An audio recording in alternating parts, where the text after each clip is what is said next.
دور کہیں ایک صحرا میں ایک چھوٹا سا پرندہ رہتا تھا۔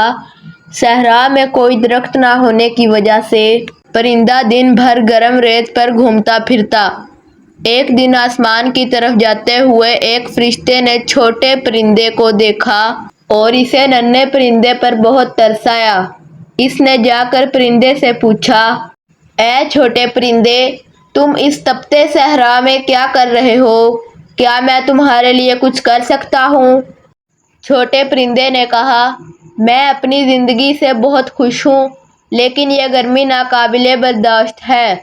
میرے دونوں پاؤں جل رہے ہیں۔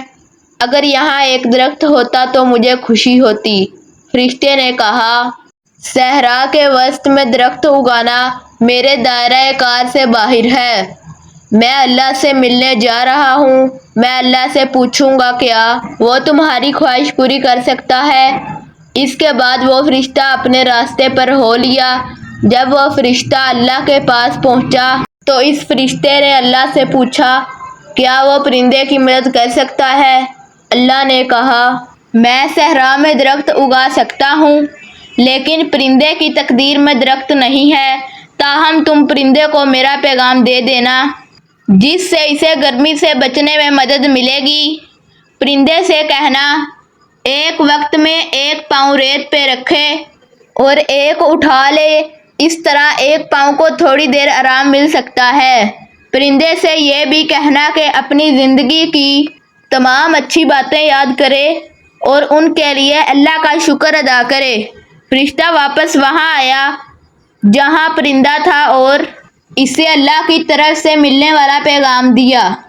پرندہ اس پیغام سے خوش ہوا اور اس نے فرشتے کا شکریہ ادا کیا۔ کچھ دنوں کے بعد فرشتہ اسی صحرا کو پار کر رہا تھا کہ اسے ننھے پرندے کا خیال آیا۔ اس نے پرندے کو تلاش کیا تو وہ پرندہ صحرا کے عین وسط میں بہت بڑے سرسبز درخت پر بیٹھا تھا۔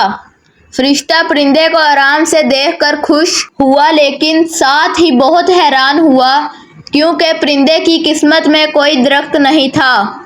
وہ فرشتہ جب اللہ سے ملنے گیا تو اس نے حیرانی سے سارا ماجرا اللہ کو سنایا۔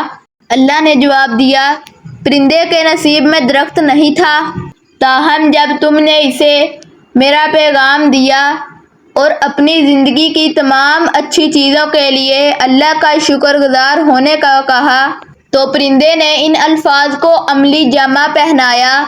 اس نے اپنی زندگی کی ہر ممکن چیز کو یاد کیا اور پاک دل سے اللہ کا شکر ادا کیا۔ میں پرندے کے شکر گزاری کے جذبے سے خوش ہوا اور میں نے اس کی تقدیر بدل دی اور اس کے لیے صحرا میں درخت اگا دیا۔